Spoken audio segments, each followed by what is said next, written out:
La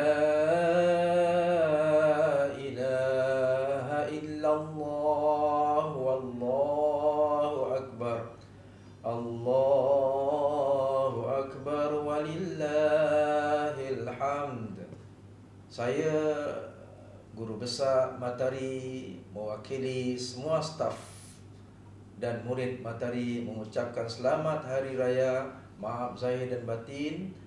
Dan pesanan saya, marilah kita ambil kesempatan Aidul Fitri ini untuk kita saling bermaafan di antara satu sama lain, mengunjungi di antara satu sama lain.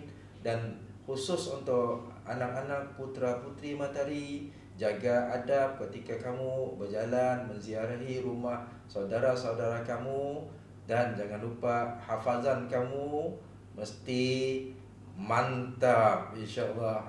Okey, Assalamualaikum warahmatullahi wabarakatuh. Kami warga Matahari mengucapkan